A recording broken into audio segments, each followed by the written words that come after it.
कि ये सिलेक्शन लेने वाला है, वो सिलेक्शन ले लेता है। तो इन सारी चीजों का किस तरह से एक पूरा दायरा रहता है। नमस्कार अंकित जी। नमस्कार अंकित जी। हाँ, सबसे पहले तो मैं आप सभी साथियों का अभिनंदन करता हूँ। आदरणीय श्री श्याम जी पारिक संस्कृत प्राध्यापक महोदय को मेरा नमस्कार। सत्येंद्र चतुर्वेदी सर को अभिनंदन। नमस्ते सर। नमस्कार जी, नमस्कार। मैं सुनील शर्मा, वरिष्ठ अध्यापक, नोहर तहसील हनुमानगढ़ जिले से आपके बीच आया हूं सभी साथियों से संवाद के लिए। आदरणीय आचार्य श्री अंकित कुमार जी ने परिचय करवाया, आपका साधुवाद, धन्यवाद, आभार। मैं सीधा मुद्दे पर आऊंगा। रीट अभ्यर्थियों से, प्रतियोगी परीक्षाओं की तैयारी करने वाले साथियों से हमारी ये आज का ये संवाद, और इसके लिए विशेष मैं शुभाशीष देना चाहूंगा, साधुवाद देना चाहूंगा सत्येंद्र चतुर्वेदी सर को। युवा साथियों, मैं सुनील शर्मा नोहर में गुरुदक्षिणा संस्कृत क्लासेस के नाम से रीट की पिछले 15-16 सालों से तैयारी करवा रहा हूँ। 2011 से 17 सालों से मैं राजकीय सेवा में शिक्षक के पद पर हूँ, और आर्टर 2011 से हमेशा नोहर में अपनी रीट संस्कृत की बच्चों को मार्गदर्शन का काम मेरे द्वारा किया जाता है। मैं सभी युवा साथियों को कहना चाहूंगा कि समय बहुत कम है, जैसा कि आप सभी जानते हैं, सीमित अवधि है, तारीख निर्धारित हो चुकी है और रणभेरी बज चुकी है। अब समय का बेहद अभाव है, अपनी तैयारी सुनियोजित रखिएगा। ऊपर वाला भी इतना बेदर्द नहीं, ऊपर वाला भी इतना बेदर्द नहीं कि मेहनत किसी की मिट्टी में मिला दे, मगर न होता है इतना मेहरबान किसी पर कि बैठे ही घर में सफलता दिला दे। साथियों, तैयारी मनोयोग से करनी पड़ेगी, इसमें कोई दो राय नहीं है, और ऊपर वाला निसंदेह आपको सफलता देगा, क्योंकि मां शारदा के आप ज्ञान पिपासु वर्ध पुत्र हैं, और मां शारदा का हृदय इतना कठोर नहीं है कि वो आपको सफलता से वंचित रखे। यदि तन्मयता के साथ, मनोयोग के साथ आप जुटते हैं तो लक्ष्य प्राप्ति आसान है, कोई दुरूह कार्य नहीं है। हालांकि मैं एक बात अपनी क्लासेस में बच्चों के सामने ये जरूर कहता हूं कि अब आंकड़े आएंगे कि रीट में 16 लाख 17 लाख बच्चे बैठेंगे, चुनिंदा कुछ हजार सीटें होंगी। आपके मन में एक भय सताएगा कि कहीं हम बाहर नहीं हो जाएंगे, इतना टफ कंपटीशन है। लेकिन साथियों, मैं आपको बता दूं कि जो मेहनत करके चलेगा और तन्मयता के साथ चलेगा, रीट की तैयारी करने से काम नहीं चलेगा। अब रीट को जीना पड़ेगा, आपके रोम रोम में रीट होनी चाहिए। आपको लक्ष्य की प्राप्ति तक पूरा खाना पीना, सोना, उठना, बैठना, हर क्रिया में आपको यह ध्यान रखना है कि मैं रीट का अभ्यर्थी हूं। मैं इतर विषय के बारे में ज्यादा बात नहीं करूंगा, मैं संस्कृत द्वितीय भाषा के बारे में बात करूंगा। जिन साथियों ने रीट में संस्कृत भाषा का चुनाव किया है, सबसे पहले तो मैं उनको साधुवाद दूंगा, और आगामी रीट परीक्षा में चयन की अग्रिम शुभकामनाएं मेरी तरफ से सभी युवा साथियों को। और इस सेमिनार का उद्देश्य भी अपना यही है कि साथी जो हैं वो एक आत्मविश्वास से लबरेज रहें, एक कॉन्फिडेंस लेवल से युक्त रहें, क्योंकि आत्मबल के सहारे ही हर रण को जीता जाता है। मैं अपने क्लासेस में बच्चों को कहता हूं कि युद्ध जो जीता जाता है, लड़ाई जो जीती जाती है, वो हथियारों के बल पर नहीं लड़ी जाती, हौसलों के बल पर जीती जाती है।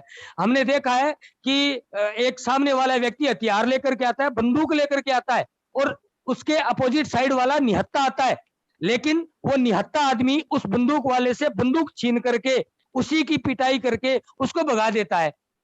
अब बात कहां थी, विजेता कौन रहा? जिसके अंदर कॉन्फिडेंस था।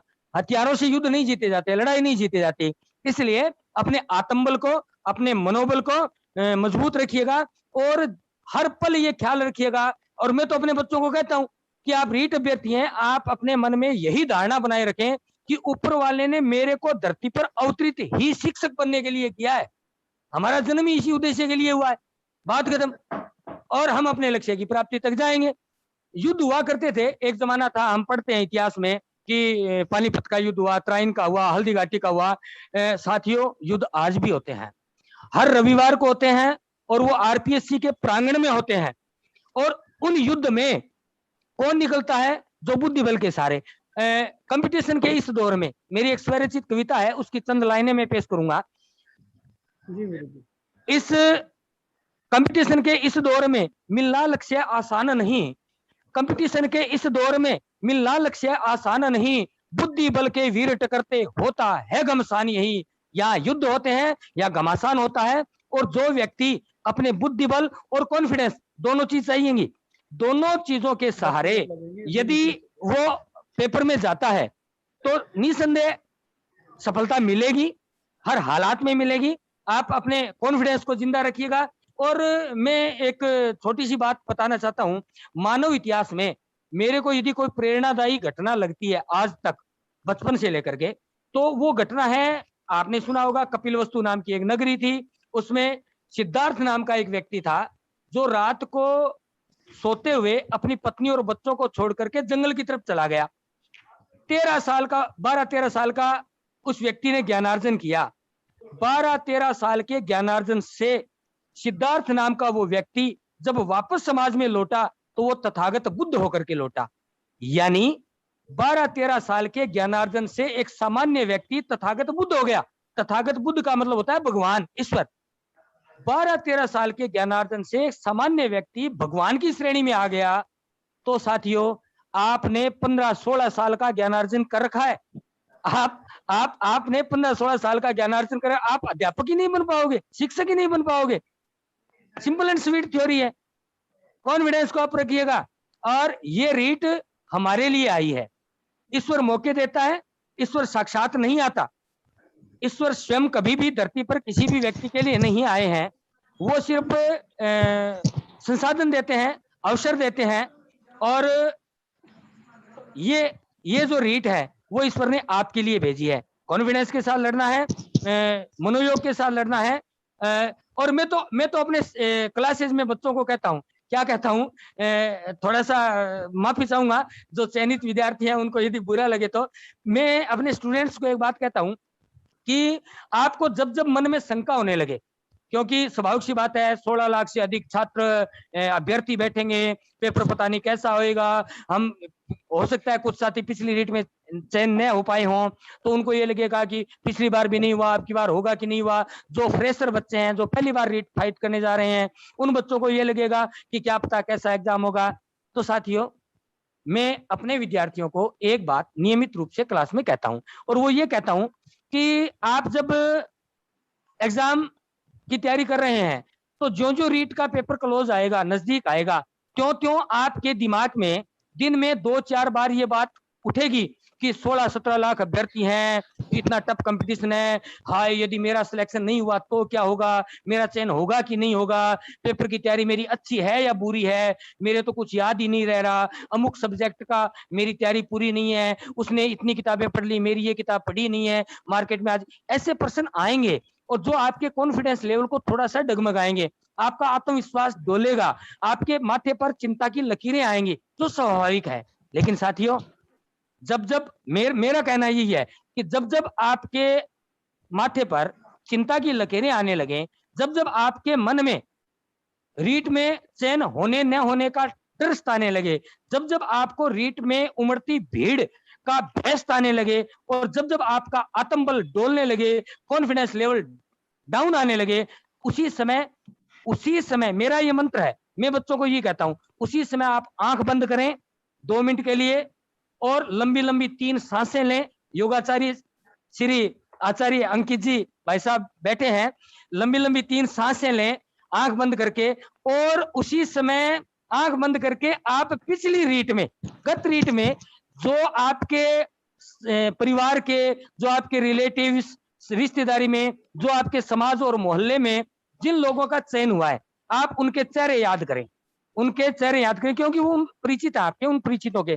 तो आपकी आत्मा चित्कार करके बोलेगी, आपकी आत्मा एक आवाज देगी कि ऐसे व्यक्तियों का जब चयन हो गया रीट में तो हमारा भी तो होगा, क्योंकि जिनका गत रीट में आपके जो परिचित हैं उनका जिनका रीट में चयन हुआ है उनसे बौद्धिक और शारीरिक दोनों रूप में आप कहीं कम नहीं है। आप अपने आप को कमतर क्यों आंकते हैं? जिनका गत रीट में चयन हुआ, जो आपके मोहल्ले के हैं, जो आपके रिलेटिव्स हैं, आप उनकी एजुकेशन लाइन को देखिएगा। वो कोई कैम्ब्रिज यूनिवर्सिटी से नहीं आए हैं, वो कोई कैलिफोर्निया पढ़ करके नहीं आए हैं। इन्हीं कॉलेज और स्कूलों में वो पढ़े हैं जिनमें आप पढ़े हैं। यही इसी उतना ही ज्ञान उनको है जितना आपको है। फिर जब उनका चयन हो गया तो आपका क्यों नहीं होगा? सिंपल एंड सपाट थ्योरी है। इसलिए साथियों, कॉन्फिडेंस आप रखिएगा, जुटे रहिएगा, एग्जाम बहुत नजदीक है और अब आराम हराम है। जवाहरलाल जी के पंडित जवाहरलाल नेहरू आदरणीय प्रधानमंत्री महोदय, भारत सरकार प्रथम प्रधानमंत्री रहे हैं, देश के बहुत बड़े लीडर रहे हैं और उनका नारा आराम हराम है। तो ये अपने मंत्र अपने जीवन में डालिएगा। उठते सोते जागते आप सिर्फ और सिर्फ रीट अभ्यर्थी हैं, इस चीज को जिएगा। और खासकर मैं उन विवाहित महिला जो है रीट अभ्यर्थी, जो बहनें हैं, उन बहनों को एक सलाह दूंगा कि रीट के पेपर तक आप अपनी सामाजिक जिम्मेवारियों का परित्याग कर दें। कोई बात नहीं, एक चंद दिन है, जब रीट का पेपर हो जाएगा उसके बाद उनको डबल तरीके से, दोगुनी ऊर्जा के साथ उनको निभाने की चेष्टा कीजिएगा, सब सेट हो जाएगा। लेकिन अब एक बार रीट पर मनोयोग के साथ तैयारी कीजिएगा। साथियों, मैं पिछले आरपीसी 2004 सेलेक्ट हूं। आरपीसी 2004 में राज्य की सेवा में प्रवेश हुआ और रीट आरटेड 2011 से मैं रीट संस्कृत भाषा की कोचिंग देता आ रहा हूं। और आप सब साथियों के सहयोग से हमारी 2 किताबें हैं। एक ये गुरुदक्षिणा संस्कृत मार्गदर्शिका के नाम से रीट संस्कृत का पूरा पाठ्यक्रम इसमें दिया गया है। एक ये हमने क्वेश्चन पेपर बनाए हैं, 1200 प्लस क्वेश्चन है इसमें, गुरुदक्षिणा प्रश्नोत्तरी के नाम से। ये हमारी 2 किताबें। और इस प्रकार की किताबें, क्योंकि अब आपको रिहर्सल चाहिए, अभ्यास चाहिए, तो इस प्रकार की किताबें मार्केट में हर विषय की आपको उपलब्ध हो जाएंगी। आप एक बार अपनी तैयारी का मूल्यांकन करने के लिए, जैसा कि आदरणीय गुरुदेव श्री श्याम जी पारिक सर ने बताया कि अच्छे मॉडल पेपर लेकर के आप उसका अभ्यास कीजिए, रिहर्सल कीजिए, आपको पता चलेगा कि आपकी तैयारी किस प्रकार की है। तो और एक साथियों, विषय के योग्य गुरुजनों से परामर्श जरूर कर लेवें। और जो ऐसे साथी, ऐसे गुरुजन जो कंपटीशन लाइन में जुड़े हुए हैं या कंपटीशन लाइन के बच्चों को मार्गदर्शन दे रहे हैं, उन गुरुजनों से ज्यादा नहीं तो आप 15 मिनट वार्तालाप करें, संवाद करें, उनके पास जाएं। आपको निसंदेह कुछ न कुछ सीखने को मिलेगा, कुछ न कुछ नई बातें मिलेंगी।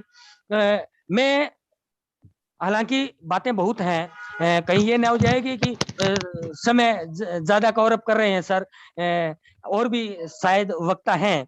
साथियों, मैं सिर्फ संस्कृत भाषा पर बात करूंगा थोड़ी। ऐसा नहीं है गुरुजी, मैं एक बार मैंने इसीलिए सभी का परिचय एक एक करके करवाया है, ताकि जैसे जैसे आएंगे सब अपना, उनका सबका एक साथ परिचय हो जाएगा। एक साथ अगर मैं करता तो आधा घंटा में ही ले जाता, तो इसीलिए करवाया कि अधिक से अधिक मार्गदर्शन आप दे सकें। और कुछ साथी हैं जिनके कुछ सवाल हैं, हाँ जी, हाँ जी, हाँ जी, तो वो अपने इनबॉक्स में डाल दें, ठीक है, सर तक वो सवाल पहुंच जाएंगे। जी, धन्यवाद, धन्यवाद आचार्य श्री अंकित कुमार जी।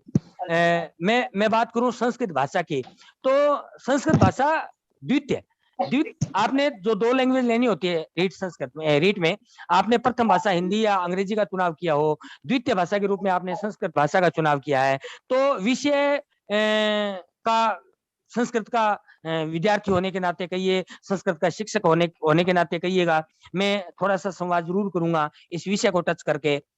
साथियों, माध्यमिक शिक्षा बोर्ड राजस्थान की जो 6ठी से लेकर के 10वीं तक की किताबें हैं, उन पाठ्य पुस्तकों के आधार पर बेस्ट, क्योंकि हमारा रीट का जो पाठ्यक्रम है संस्कृत भाषा का, वो सीटेट से भिन्न है। सीटेट की परीक्षा में विषयाधारित प्रश्न पूछे जाते हैं, सीटेट की परीक्षा में विषयाधारित प्रश्न पूछे जाते हैं और रीट में व्याकरण आधारित प्रश्न पूछे जाने हैं।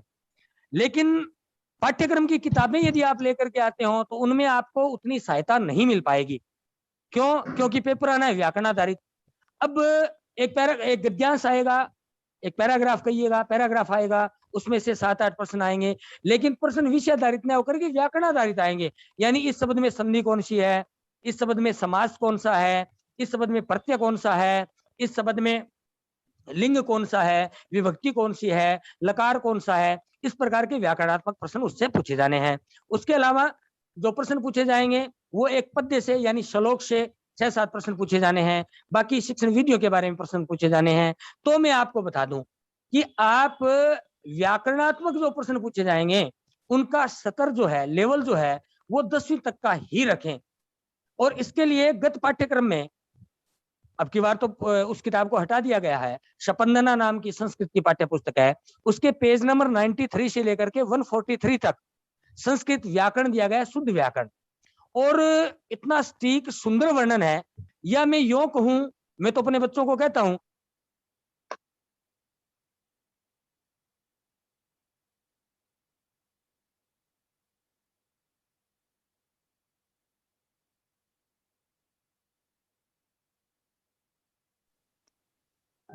गुरुजी आवाज आपकी बच्चों तक नहीं पहुंच पा रही है।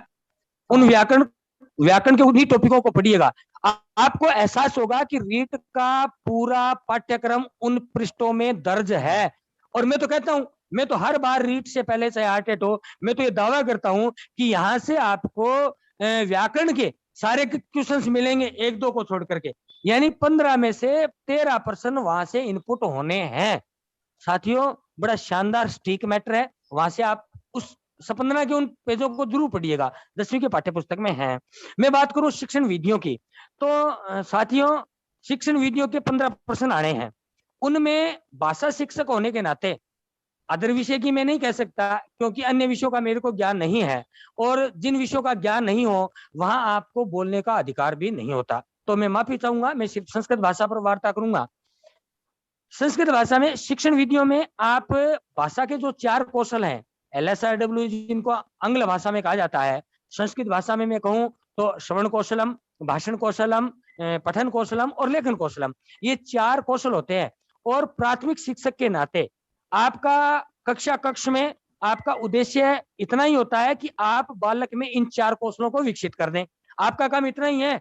आपका काम विषय की विशेषज्ञता देना नहीं है, ये काम सेकंड ग्रेड का या स्कूल व्याख्याता का है। विषय की विशेषज्ञता वो देंगे।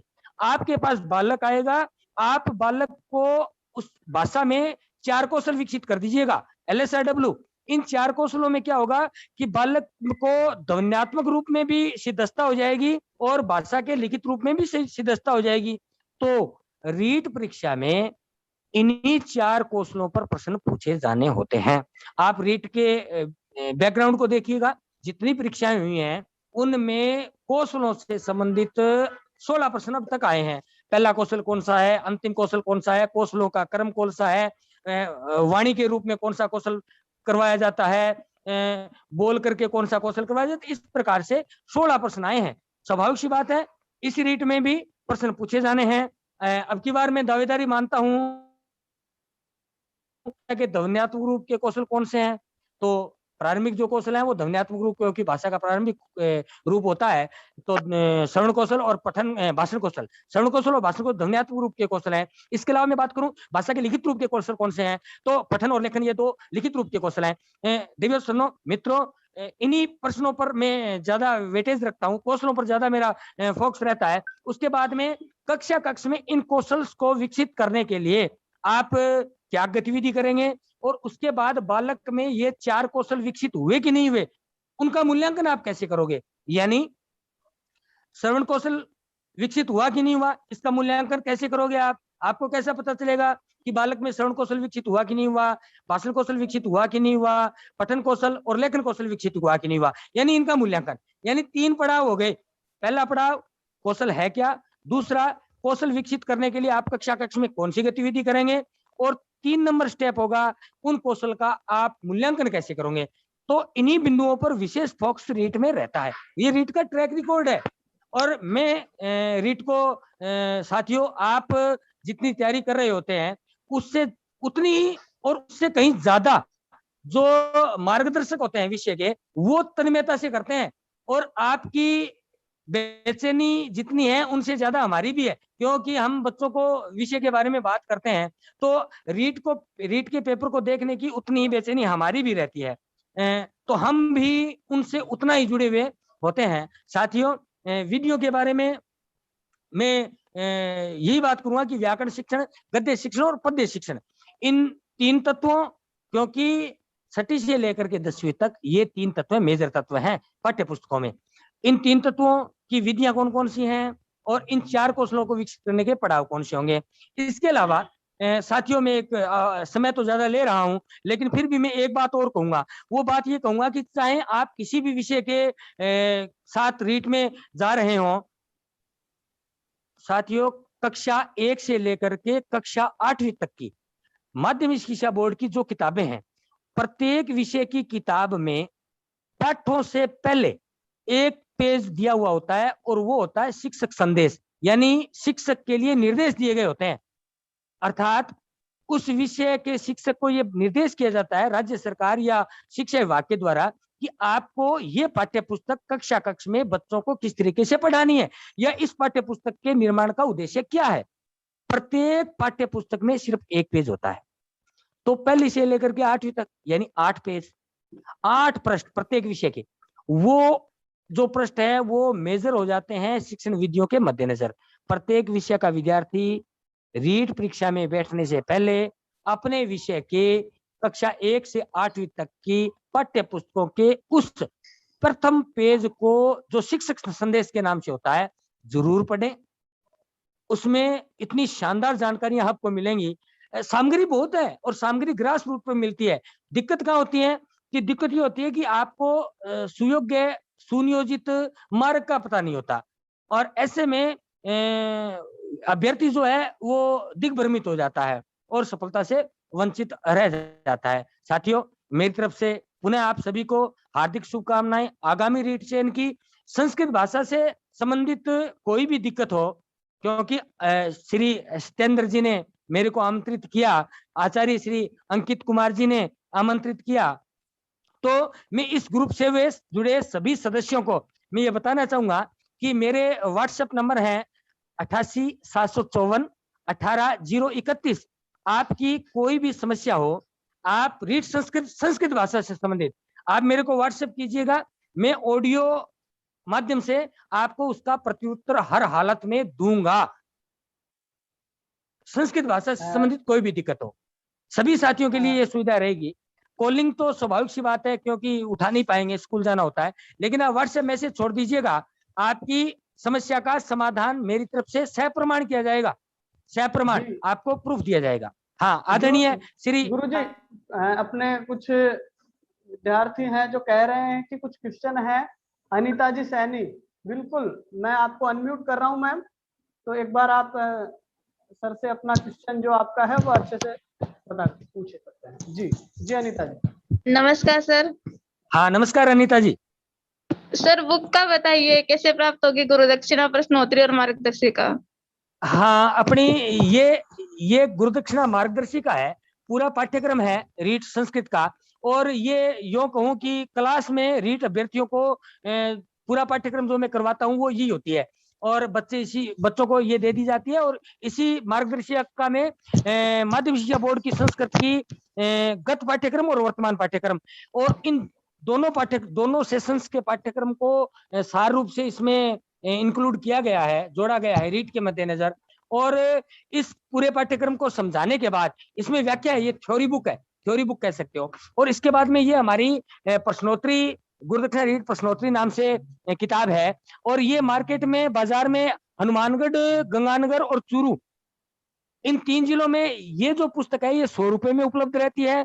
और ये अभ्यास की जो पुस्तक है ये मात्र 50 रुपए में, मात्र 50 रुपीज में ये मार्केट में उपलब्ध है। लेकिन ये किसी पब्लिकेशन के थ्रू नहीं है, ये व्यक्तिगत आप प्रिंट करवाते हैं। ऐसे में समूचे राजस्थान में उपलब्ध नहीं है, बाकी जगह हमें बाय डाक उपलब्ध करवाते हैं। तो इच्छुक साथी जो है वो मेरे ये जो व्हाट्सएप नंबर है इसमें बुकलेट में दिए गए हैं 88 754 18 031, इसके फ्रंट में लिखे होते हैं। इन नंबर्स पर मेरे से व्हाट्सएप पर संपर्क कर लें और किताब बाय डाक पूरे राजस्थान में हमें भेज देते हैं। स्पीड पोस्ट के जरिए, तो 4 या 5 दिन में बच्चे तक पहुंच जाती है। और फिर भी मैं आपको बताना चाहूंगा, यदि कोई साथी आर्थिक रूप से निर्धन है, क्योंकि 100 रुपए और 50 रुपए 2 किताबों के दर है, पैसे के अभाव में किसी साथी की पढ़ाई वंचित न रहे। यदि कोई साथी ये 100 और 50 रुपए देने में भी समर्थ नहीं है, आर्थिक रूप से असक्षम है, तो कोई दिक्कत नहीं, आप मेरे को व्हाट्सएप के जरिए संपर्क करें, हम निःशुल्क भेज देंगे। क्योंकि हमारा उद्देश्य हर उस साथी तक पहुंचने का है जो ज्ञान पिपासु है। यदि मेरी थ्योरी ये है कि किसी साथी के मन में ये न रहे कि पैसे के अभाव में मेरी पढ़ाई बाधित होगी, यदि मेरे पास 150 रुपए होते, मैं गुरुदक्षिणा की पुस्तकें पढ़ लेता, मेरा चयन हो जाता। मेरे से संपर्क नहीं कर पाते, आप बहन अनीता से बात कर लीजिएगा, इनको कह दीजिएगा, श्री सत्येंद्र जी चतुर्वेदी हैं, उनको बोल दीजिएगा, आचार्य श्री अंकित कुमार जी हैं, इनको बोल दीजिएगा, और आदरणीय गुरुदेव श्याम जी पारिक हैं, इनको बोल दीजिएगा। तो हम कोई बात नहीं, निःशुल्क भी भेज देंगे। आर्थिक मुद्दे हैं वो अपने आप होते रहेंगे, आप अपनी पढ़ाई मत रोकना साथियों। समय बहुत बेशकीमती है, चंद दिन हैं, चंद घंटे हैं, इनका सदुपयोग कीजिएगा। पुनः एक बार मेरी तरफ से आपको रीट चयन की हार्दिक शुभकामनाएं। गुरुजी एक बात कहना चाहूंगा, कुछ ये बात एक्चुअली कुछ साथी हैं जो ऐसे कह रहे हैं कि हमारी किताब कैसे आएगी, तो वो किताब के लिए आपने वैसे सारी डिटेल दे दी है, लेकिन फिर भी हम आपको जो पंपलेट है और जो सारी डिटेल्स है वो आपको टेलीग्राम ग्रुप में अवेलेबल हो जाएगी। आप लाइव वीडियो देख रहे हैं यूट्यूब पर, उसके चैट बॉक्स में भी, हम कमेंट बॉक्स में भी पूरी डिटेल्स डाल देंगे, तो आप इस चीज की चिंता ना करें। और गुरुजी मैं आपसे कहना चाहूंगा बहुत बहुत धन्यवाद कि इतने व्यस्ततम समय में से आपने अमूल्य समय हमें दिया। आज तक मैं सत्येंद्र के माध्यम से ये सुनता था कि गुरुजी हैं, तो बातचीत चल रही थी, तो क्यों नहीं एक आयोजन करते हैं और सभी मार्गदर्शक प्राप्त करते हैं गुरुजी से। तो बात हुई। धन्यवाद जी गुरुजी। धन्यवाद आचार्य श्री अंकित जी, धन्यवाद प्रिय सत्येंद्र जी चतुर्वेदी, और विशेष अभिनंदन आदरणीय श्री श्याम जी पारिक संस्कृत प्राध्यापक महोदय का, और विशेष स्नेह है बहन अनीता का। मेरी तरफ से गुरुदक्षिणा नोर संस्कृत की तरफ से टारगेट रीट संस्कृत ग्रुप से जुड़े हुए हर सदस्य को रीट चयन की अग्रिम शुभकामनाएं। और टारगेट रीट ग्रुप का ये कोई भी साथी यदि गुरुदक्षिणा प्रश्नोत्तरी या बुकलेट मंगवाना चाहे तो आदरणीय श्री सत्येंद्र जी, आदरणीय श्री अंकित जी से व्यक्तिगत संपर्क कर लें। पैसे के अभाव में कोई भी ग्रुप का सदस्य पुस्तकों से वंचित न रहे, मेरी तरफ से ये आग्रह रहेगा आचार्य अंकित जी से और सत्येंद्र जी से कि आप मेरे को कहिएगा, मैं किताबें भेजूंगा बच्चे के घर तक। ये मेरी तरफ से आपको पुनः शुभकामनाएं। धन्यवाद आचार्य जी और धन्यवाद सत्येंद्र जी।